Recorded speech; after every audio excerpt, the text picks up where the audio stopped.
नमस्कार दोस्तों, law of motion chapter 4 part 3 physics 11th force is machine. Contact force, ये force that act when two object are physically in contact with each other is known as contact force. जब भी कोई body physically contact में हो तो ऐसे force को हम लोग कॉन्टैक्ट फोर्स कहते हैं। और कॉन्टैक्ट फोर्स कितने तरह के होते हैं? Different type of contact force, muscular force, friction force, tension force और applied force. Non contact force कौन होते हैं? The force that act when two object are not physically contact. ये फिजिकली कॉन्टैक्ट नहीं होते हैं विथ ईच अदर, इसको non contact force बोलते हैं। ये different type of non contact force कौन कौन से हैं? मैग्नेटिक फोर्स, ग्रेविटेशनल फोर्स और इलेक्ट्रोस्टैटिक फोर्स। तो नॉर्मल फोर्स क्या होता है? नॉर्मल फोर्स कौन होते हैं? इज़ द फोर्स दैट ये surface exact on the object that is the contact with it. अगर कोई ऑब्जेक्ट ये रखा हुआ है और ये अर्थ के कॉन्टैक्ट में है तो जो नॉर्मल होता है वो इसके परपेंडिकुलर होता है, ग्रेविटी के परपेंडिकुलर होता है। तो ये एंड जो है ऊपर लगता है। Normal force is perpendicular to the surface in contact, इस कॉन्टैक्ट के परपेंडिकुलर होता है। तो नॉर्मल फोर्स क्या होता है? Mass into gravity, M into G. Tension force, the tension force is force that pull on an object from the two opposite direction में। अगर हम एक बॉडी को इधर को खींच रहे हैं, एक को इधर, मान लो एक बॉडी इधर जा रही है, एक इधर, तो इनके बीच में क्या होगा? एक टेंशन फोर्स होगा। टेंशन फोर्स को टी से सिंबल करते हैं और मास इंटू एक्सेलेरेशन, तो ये टेंशन फोर्स होता है। जैसे मान लो एक बॉडी आपकी ये रखी हुई है, यहाँ पे एक बॉडी रखी हुई है और एक बॉडी यहाँ पे रखी हुई है। अगर आपने यहाँ से फोर्स लगाया है इस बॉडी पे, इसका मास m1 है, इसका मास m2 है, तो जब ये फोर्स लगाएंगे, ये फोर्स इधर को लगेगा F, तो इनके बीच में क्या होगा? इस स्ट्रिंग के बीच में एक टेंशन फोर्स प्रोवाइड हो, दोनों को इक्वल होंगे, ये दोनों टेंशन फोर्स इक्वल होंगे, इसका भी T और इसका भी T। Spring force are those that act on object when it is compress और स्ट्रेच। अगर किसी चीज़ को हम स्ट्रेच करते, कंप्रेस करते हैं या स्ट्रेच करते हैं, तो दोनों में ये स्प्रिंग फोर्स लगेगा। तो अब स्प्रिंग क्या है? एक तरह से स्प्रिंग को अगर आप कंप्रेस करो तो और छोड़ दो तो वो क्या हो जाएगी? एक्सपेंड हो जाएगी। The force exact by a spring is proportional to the amount of compression और स्ट्रेचिंग। स्प्रिंग फोर्स होता है वो F = -kx होता है। अब यहाँ पे जो k है वो स्प्रिंग कांस्टेंट होगा जो न्यूटन पर मीटर होगा, और x क्या है? डिस्प्लेसमेंट होगा जो मीटर में होगा। फ्रिक्शन फोर्स एक कॉन्टैक्ट फोर्स है। तो friction force that resist the sliding और rolling on one solid object over another. अगर एक सॉलिड ऑब्जेक्ट दूसरे किसी सरफेस पे या तो स्लाइडिंग करे या रोलिंग करे, दोनों में ही फ्रिक्शन फोर्स लगता है। तो फ्रिक्शन फोर्स होता है, फ्रिक्शन फोर्स को और डिफाइन कर सकते हैं सेल्फ एडजस्टमेंट फोर्स, क्योंकि फ्रिक्शन फोर्स जो है, जो फोर्स होता है उसको खुद ही एडजस्टमेंट करने का ही फोर्स है, इसलिए हम इसको कहते हैं सेल्फ एडजस्टिंग फोर्स भी कहते हैं। मान लेते हैं ये बॉडी है, जब तक ये यहाँ रखी है तो इसमें कोई फ्रिक्शन फोर्स नहीं है। जैसे ही हम इस बॉडी में अगर यहाँ को फोर्स लगाते हैं, इसको यहाँ को मोशन देते हैं, तो इसका फ्रिक्शन फोर्स क्या करेगा? इसको रजिस्ट करेगा, यानी कि इस फोर्स को रेजिस्ट करने के लिए अपोजिट डायरेक्शन में लगेगा। तो इसको हम लोग कहते हैं friction force, static friction force. अब आता है limitation of friction force. Some value of the static friction force Fx। Static friction force क्या होता है? Fx होता है which comes into the play when a body just beginning to solid over the surface of another body is called the limiting friction. Means जिस maximum static value की friction force की वो maximum value जिस पे कोई भी body दूसरी body पे स्लाइड करना शुरू कर दे, ऐसे इसको हम कहते हैं लिमिटिंग फ्रैक्शन। लिमिटिंग फ्रैक्शन के बाद ही कोई बॉडी जो है स्लाइड करना शुरू करती है। लॉ ऑफ लिमिटेशन क्या है? The magnitude of the limiting static fraction force depend upon the nature of the surface. अगर मान लो सरफेस रफ है तो फ्रिक्शन फोर्स ज़्यादा होगा, और अगर सरफेस स्मूथ है तो फ्रिक्शन फोर्स कम लगेगा। Direction is the opposite to the direction in which body could be start moving. Opposite direction में, अगर डायरेक्शन अपोजिट हो तो direction in which the body could be start moving, opposite direction में भी friction force depend करता है, opposite direction में ले जाए ज़्यादा फ्रिक्शन लगेगा। Limiting friction, limiting friction force F S is directly proportional to the normal, reaction के बराबर होता है। तो मान लो जैसे ये बॉडी है तो इसका नॉर्मल जो डायरेक्टली प्रोपोर्शनल क्या होता है, अगर ये नॉर्मल के डायरेक्टली प्रोपोर्शनल होता है और नॉर्मल क्या होता है m/g होता है, तो अगर हम इस रिलेशन को यहाँ पे लिखेंगे कि limiting friction force F S is directly proportional to normal reaction, तो एफ एक्स क्या हो जाएगा डायरेक्ट प्रोपोर्शनल आर, राइट। तो एफ एक्स इक्वल टू हो जाएगा म्यू आर। अब ये डायरेक्टली प्रोपोर्शनल के साइड हटाएंगे तो यहाँ पे म्यू एस आ जाएगा, ये कॉफिशिएंट है, म्यू एस क्या है कॉफिशिएंट ऑफ स्टैटिक या लिमिटिंग फ्रिक्शन, फ्रिक्शन है वो less than mu S are भी हो सकता है और लेस देन इक्वल टू भी हो सकता है। अगर मान लो म्यू एस इक्वल टू, अगर हम यहाँ से इक्वल टू रखते हैं तो म्यू एस इक्वल टू हो जाएगा एफ एक्स अपॉन आर, ये हो गया कॉफिशिएंट ऑफ फ्रिक्शन। और इसके बाद एंगल ऑफ फ्रिक्शन निकालना, तो ये होता है tan theta F S upon R, यानी कि जो फ्रिक्शन फोर्स होता है वो रिएक्शन के डायरेक्टली प्रोपोर्शनल होता है, इसलिए हम लोग F X upon R theta ले लेते हैं। और एफ एस अपॉन क्या है आपने देखा म्यू एस के बराबर है, तो जो थीटा होगा एंगल ऑफ फ्रिक्शन होगा थीटा म्यू एस के बराबर होगा। Coefficient of friction F X equal to angle of friction के बराबर। रोलिंग फ्रिक्शन क्या होता है, rolling friction resisting the motion of a rolling body on a surface, अगर रोल कर रही है और रोल होने का वो रजिस्ट कर रही है, ऐसे फ्रिक्शन को हम रोलिंग फ्रिक्शन कहते हैं, is on the rolling friction. जैसे रोलिंग ऑफ बॉल और व्हील, इसमें rolling friction increase the smoothness, the force of rolling friction is decrease. Expression as the product of load and contact to the friction power, तो ये expression दिया force का जो friction power और load के बीच का प्रोडक्ट है। Rolling of friction force is directly proportional to the load and inversely proportional to the radius of curvature. मान लेते हैं ये व्हील जो इधर को रोल कर रही है, ठीक है, तो इसका जो एफ होगा, जो रोलिंग फ्रिक्शन होगा, वो इसके कॉफिशिएंट ऑफ, ये कॉफिशिएंट है फ्रिक्शन फोर्स का, और ये W अपॉन आर यानी load upon radius of curvature, तो ये रिलेशन रोलिंग फ्रिक्शन में हम लोग लगा सकते हैं। Coefficient of rolling friction, coefficient of rolling friction is the ratio of the force of rolling friction to the total weight of the object. तो ये क्या है, ये रोलिंग फ्रिक्शन है और इसका कोफिशिएंट है और W, तो इन दोनों का रेशियो, यानी कि अगर आप कोफिशिएंट निकालते हैं तो म्यू आर इक्वल टू क्या हो जाएगा एफ आर अपॉन W, यानी कि rolling friction upon total load. Circular motion, circular a moment of object while rotating along a circular path. Uniform circular motion, the angular rate of rotation, दो चीज़ पे depend करता है। तो uniform circular motion क्या होता है, angular rate of rotation, speed will be the constant. अगर angular rate rotation का स्पीड विल भी क्या होगा, कांस्टेंट होगा। यूनिफॉर्म में, यूनिफॉर्म सर्कुलर मोशन में क्या होगा, स्पीड क्या होगा, कांस्टेंट होगा। नॉन यूनिफॉर्म मोशन में, नॉन यूनिफॉर्म सर्कुलर मोशन में, ये non uniform circular motion, non uniform circular motion में क्या होगा,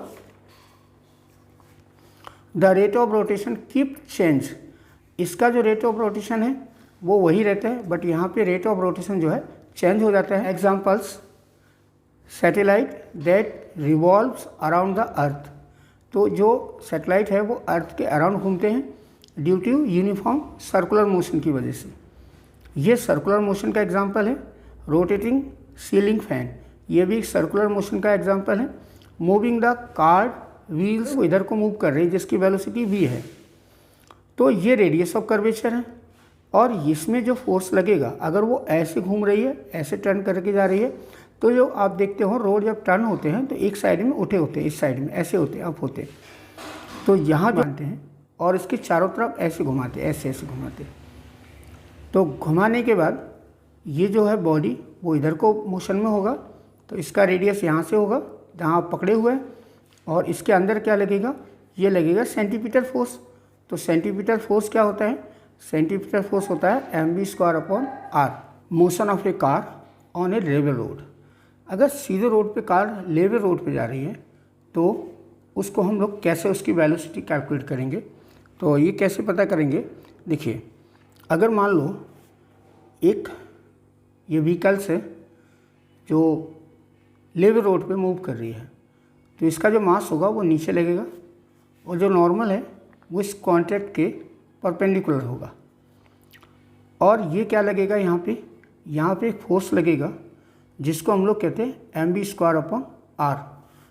तो जो ये फोर्स होगा ये क्या होगा, ये फ्रिक्शन फोर्स होगा और यही फ्रिक्शन फोर्स क्या बन जाएगा, सेंटीमीटर फोर्स बन जाएगा।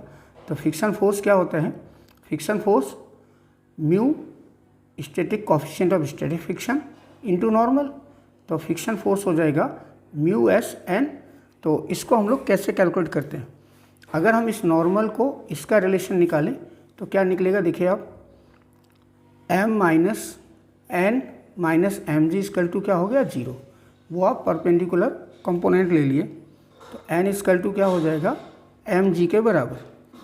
अभी आपने देखा जो f है वो क्या है mv²/r यानी कि सेंटीमीटर फोर्स। अभी लेवल रोड में जा रही है, इधर ये क्या है equal to mu S N के बराबर, ये फ्रिक्शन हो गया एस के बराबर।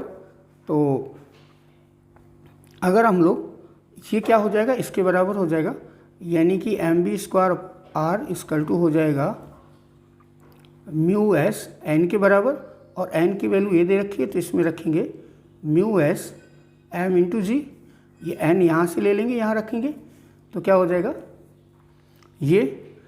अब अगर हम इन दोनों रिलेशन को देखें तो ये बन जाएंगे mv²/r equal to mu S M into G. M से एम कट गया तो आर अगर यहाँ चला जाएगा तो क्या हो जाएगा v² इक्वल टू ये हो जाएगा आपका v² इक्वल टू होगा म्यू एस और आर जी ये बन जाएगा।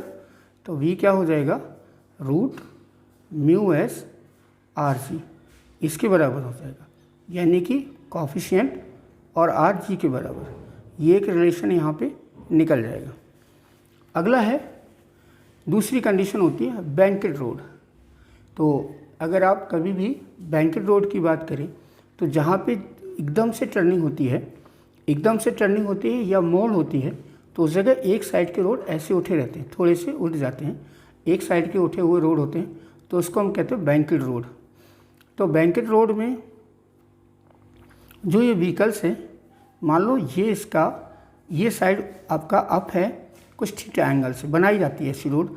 तो इसमें अगर हम नॉर्मल देखें तो नॉर्मल क्या होगा, अगर यहाँ पे थोड़ा सा ये रोड जो है बैंकेड है ऐसा है तो यहाँ पे जो नॉर्मल होगा वो इधर जने आके इधर हो जाएगा। तो ये जो थीटा ये होगा उतना ही थीटा होगा। अब इस पर ये व्हीकल्स है वो मूव कर रही है, टर्न कर रही है, तो यहाँ पे जो n है ये कंपोनेंट का हो गया, अगर ये थीटा हो गया तो ये हो गया n cos थीटा। और यहाँ पे जो दूसरा कंपोनेंट होगा इस साइड में वो ये हो जाएगा। अभी हमने यहाँ फिगर बनाया, आप इसके कंपोनेंट देख लीजिए। अब आप इसके बाद इधर आइए, देखिए अगर ये मैंने फ्री बॉडी डायग्राम बना रखा, मान लेते हैं व्हीकल्स है जो एक बैंकेड रोड पे टर्न कर रही है, तो उसका फ्रिक्शन कहाँ लगेगा, इस साइड में लगेगा और नॉर्मल ऐसे न जाके ऐसे हो जाएगा। जब भी बैंकेड रोड होता है तो नॉर्मल कॉन्टैक्ट फोर्स के ही साथ रहता है। अब जो है ये व्हीकल्स जो है वो इस तरह की हो गई है तो कॉन्टैक्ट फोर्स भी आपका नॉर्मल ऐसे हो जाएगा। तो नॉर्मल के बीच जो थीटा होगा ये थीटा होगा और ये थीटा होगा, ये दोनों थीटा क्या होंगे, बराबर होंगे। तो यहाँ पे क्या हो जाएगा, इस कंपोनेंट में n cos थीटा और इसी का एक कंपोनेंट n sin थीटा हो जाएगा। दूसरा क्या है, इसमें जो अपोजिट होगा वो क्या होगा, mg होगा। अब मान लेते हैं हम लोग कि अगर हम यहाँ पे देखा जाए, यहाँ पे इसको और इसके बीच में भी थीटा है तो ये कंपोनेंट होगा f cos थीटा और इसके लिए ये कंपोनेंट होगा f sin थीटा। अब इधर पे क्योंकि ये यहाँ सेंटर होगा तो यहाँ पे एक फोर्स लगेगा m सेंटीमीटर फोर्स mv²/r। ये कंपोनेंट ले लिए इसको और ये दोनों अपोजिट डायरेक्शन में इसके, तो क्या हो जाएगा, N cos theta equal to हो जाएगा M G plus F sine theta. ये बन गया एक। अगला क्या होगा, अगर हम ये लेते हैं, सब एक साथ इसको लेते हैं, तो क्या होगा, N sine theta F cos theta equal to किसके बराबर होगा, M B square upon R के बराबर। तो ये हो जाएगा आपका N sine theta plus F cos theta equal to M B square upon R. अब अगर हम इसमें से इस वाली वैल्यू में f क्या होता है हमारा, f होता है less than equal to mu S N. तो इस f की वैल्यू यहाँ रख देते हैं हम लोग। अगर f की वैल्यू यहाँ रखोगे तो f क्या हो जाएगा आपका, अगर यहाँ देखें तो ये म्यू एस एन के बराबर हो जाएगा, s ये हो जाएगा n। हम इसकी वैल्यू यहाँ रखें, इसकी f की वैल्यू यहाँ रखते हैं, तो क्या बनेगा, इस वाली क्वेश्चन से N cos theta equal to M G plus यहाँ पे f की जगह क्या आ जाएगा, mu S N sine theta, ये बन जाएगा। इसके बाद क्या करेंगे, अगर आप इसमें से इसमें भी f का वैल्यू रखो, अभी इसमें रखा था अब इसमें रख दो, तो ये बन जाएगा N sine theta plus mu S N, ये हो जाएगा cos theta equal to M B square upon R, ये बन जाएगा। इसके बाद अगर हम लोग जो दूसरी क्वेश्चन है या पहली क्वेश्चन है उसमें से अगर हम इसको कॉमन ले लें, मीन्स हमने इस वाली क्वेश्चन से इसको कॉमन ले लिया। देखो अगर हम इसी क्वेश्चन को लेते हैं फिर से जो बनाई थी हमने, तो क्या हो जाएगा, इस वाले हिस्से को इधर लाते हैं, तो क्या हो जाएगा एन कॉस थीटा माइनस का mu S N sine theta equal to क्या होगा, एम जी होगा। एन आप कॉमन ले लो यहाँ से, तो यहाँ क्या बचेगा, ये बचेगा, ये और ये, तो हो जाएगा cos theta minus mu S, ये बचेगा, जिसकी वजह से एक एन निकल जाएगा, M G upon cos theta minus mu S sine theta. यह हो गया, ये वाला एक क्वेश्चन लिया, ये वाला। और ये क्वेश्चन क्या है, N sine theta plus mu S cos theta equal to M B square upon R, ये लिया। अब यहाँ पे जो ये एन का वैल्यू है वो इसमें रख दिया मैंने, और यहाँ पे ये भी है, एन है, ये एन है, यानी कि N sine theta mu S N cos theta, N यहाँ से बाहर ले लिया, तो यहाँ क्या बचेगा, ये sine theta plus mu S cos theta equal to M B square upon R. अब ये एन का वैल्यू आपने यहाँ रख दिया, तो इस जगह आपने इस एन का वैल्यू रखा, तो क्या हो जाएगा, एम जी, ये हो जाएगा cos theta mu S sine theta, और ये ऊपर है, ये हो जाएगा sine theta mu S cos theta equal to हो जाएगा M B square upon R, ये निकल गया। अब क्या करेंगे आप, ये दोनों कंपोनेंट आपके आ गए हैं। अब यहाँ पे अगर आप m से m काट दो, ये m इससे कैंसिल हो गया, तो ये m क्या बनेगा, b क्या बनेगा, b अगर आप ये इसके ऊपर है तो आप b स्क्वायर क्या लिख सकते हैं, b स्क्वायर हो जाएगा आर जी, और यहाँ पे आ जाएगा R G sign theta mu S cos theta upon में क्या आ जाएगा, ये वाला, यानी कि आ जाएगा आपका cos theta minus mu S, और ये आ जाएगा आपका साइन थीटा। इसके बाद कर देते हैं डिवाइड बाई कॉस थीटा। अगर हम इसमें और इसमें और इसमें कॉस थीटा से डिवाइड देंगे तो क्या रिलेशन बनेगा, बी स्क्वायर बनेगा R G sine theta upon cos theta plus mu S cos theta upon cos theta, और नीचे भी यही आ जाएगा, यहाँ पे आ जाएगा आपका cos theta upon cos theta minus mu S, ये हो जाएगा sine theta upon cos theta.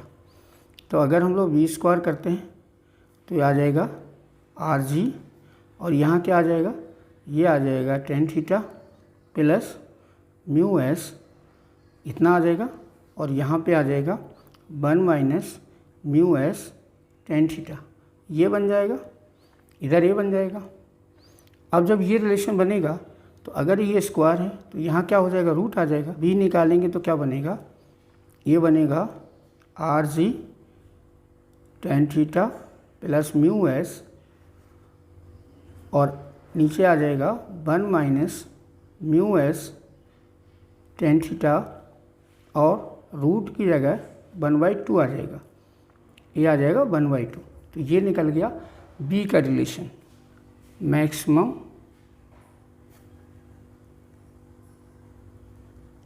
Possible speed निकालना चाहते हैं, speed of a car on a banked road पे, यानी कि जिससे वो ड्रिल ना करे।